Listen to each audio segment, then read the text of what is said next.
Some people talk to their pets in ways they don't talk to anyone else.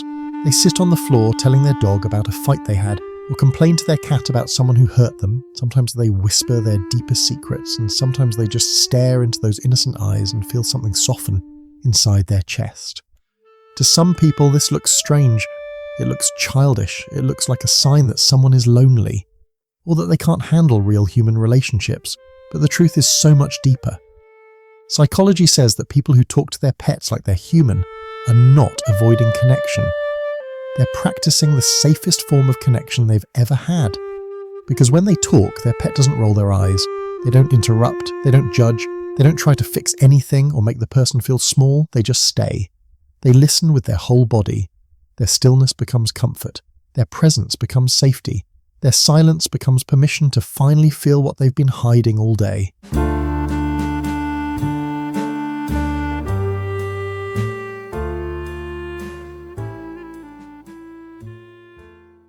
These people have discovered something the world often forgets. Not every conversation needs words. Sometimes all you need is a warm presence beside you, eyes that don't lie, and a heartbeat that matches your calm. And here's what most people don't understand.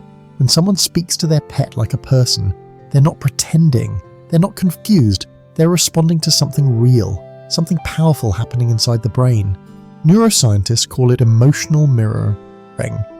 When a pet tilts its head, blinks slowly, leans into your touch, your brain reads it as understanding. Not intellectually, but emotionally. And that is enough. That is more than enough for a person who rarely feels understood by the world around them. In a world full of noise, pets become the quiet where their emotions can breathe. For these people, a pet is not an animal. A pet is a safe space with fur. People who talk to their pets often grew up in environments where their emotions were too big for others. Maybe as children they learned to hold in their feelings because the adults around them were too busy or too cold to listen. So they learned. They learned to keep everything inside. They learned to take care of themselves. But years later, when a pet entered their life, something cracked, something softened. They found a place where their voice didn't have consequences, where their feelings didn't cause arguments, where their vulnerability didn't get punished. So they began to talk again, not because the pet could answer, but because the pet could hold the space humans never held for them. And here is the deeper psychology. Talking to a pet helps the mind process emotions. When someone explains their stress out loud, even to an animal, the brain organizes the chaos inside. It calms the nervous system. It reduces emotional overload. It brings clarity and softens tension. That is why people feel lighter after talking to their dog or cat. Not because the pet gave advice, but because the person finally said what they've been carrying. Their pet became the listener they never had. And in that safety, their emotions finally found a place to land. Most people laugh at someone who talks to their pets. But what they don't realize is that these people are some of the healthiest emotionally. They are in touch with their feelings. They can express without fear. They can love without hesitation. They can speak honestly without being ashamed. They have a softer heart than the world expects, and pets became the only space where that softness didn't get punished. They found a companion who doesn't misunderstand them, doesn't leave when things get heavy, and doesn't make them feel embarrassing for caring too much. Some people talk to their pets because they struggle to talk to humans, not because they hate people, but because humans have hurt them. Humans forget. Pets don't. Humans walk away. Pets wait by the door. Humans judge emotions. Pets respond with love. Humans complicate everything. Pets make things simple again. And maybe that is why these people feel closer to their pets than anyone else. Pets become the one thing in their life that doesn't demand perfection. The one presence that doesn't make them feel like too much or too little. The one soul that doesn't need them to pretend. They talk because the silence between them feels warm, not empty. They talk because someone finally listens with their heart instead of their ego. They talk because for once they don't have to translate what they feel. People who talk to their pets love differently. They love deeply, they love gently, they love without fear. They love with a sincerity that the world rarely sees anymore. They give affection freely, and they receive affection without suspicion. They open up to their pet because they know their pet won't weaponize that vulnerability. They know their pet won't change the next morning. They know their pet won't betray them, mock them, or disappear. That kind of stability is rare, and when you find it, you hold on to it. Some people think this habit is silly, but psychologists call it healthy anthropomorphism, the tendency to give human qualities to animals.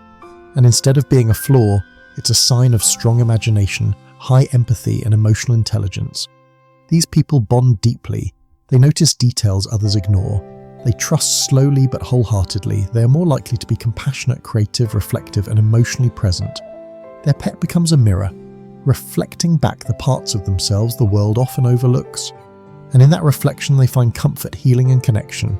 But there's more, something even deeper that most people never see. People who talk to their pets often carry a softness they learn to protect. They're the kind of people who apologize when they shouldn't. The kind of people who sense everyone's emotions before anyone says a word. The kind of people who feel guilty for taking up space. The kind of people who have felt misunderstood more times than they can count. So when their pet curls next to them or leans on their leg, it feels like acceptance in its purest form. No conditions, no expectations, just presence. And presence for someone who has been judged too much becomes the highest form of love. Sometimes these people use their pets as emotional translators. When they can't tell someone I'm hurting, they say it to this dog. When they can't admit they're overwhelmed, they whisper it to their cat. And the pet stays, every time, without question, without confusion, without hesitation. That is why the bond feels sacred.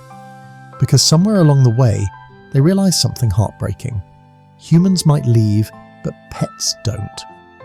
And it's not that they don't want human connection. They do. They crave being understood. They crave someone who listens with the same patience their pet does. They crave someone who looks at them with kindness instead of judgment. But they've been disappointed too many times. They've had people walk away when they opened up. They've had their emotions dismissed as too dramatic. So they learned to open up in the one place that never makes them feel wrong. The quiet companionship of a pet who sees their heart even without understanding their language. Psychology also shows that talking to a pet activates the same brain regions as talking to someone you deeply trust. The brain releases oxytocin, the bonding hormone. Heart rate slows, stress reduces, emotional tension softens. That's why people feel lighter after talking to their pet. They're not just venting, they're healing. They're regulating their nervous system in the gentlest way possible through connection without pressure. They comforted others when they were hurting. They listened to everyone's problems. They were the steady friend, the calm sibling, the mature child.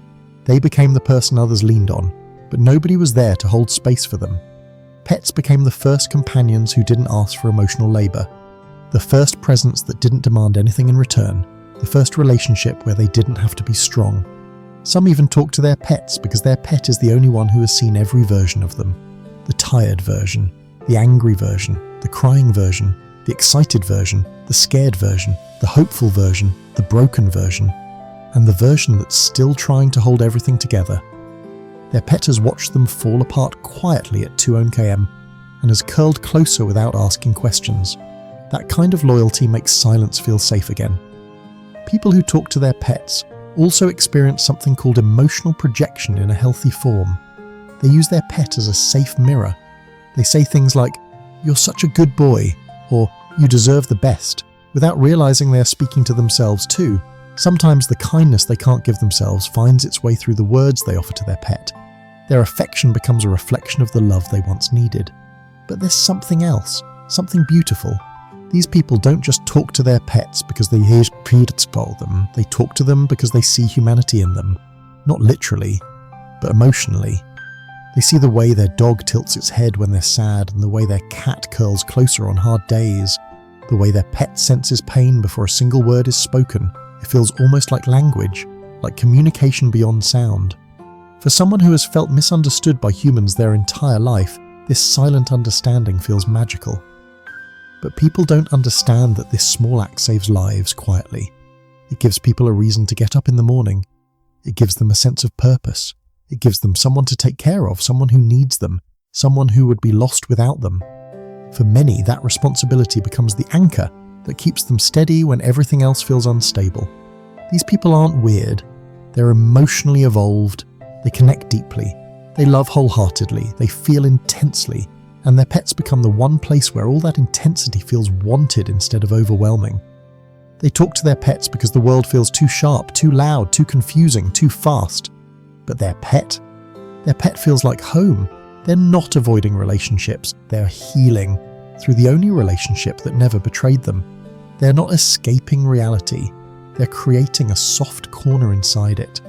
They're not childish, they're brave enough to find connection where connection feels safest.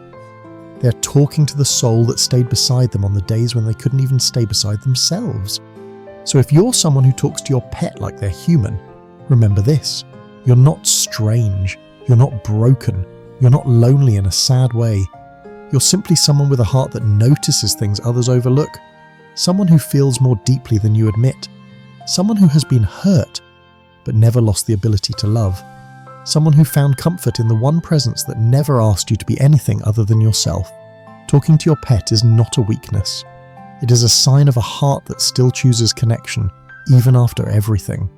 And that kind of heart is rare. That kind of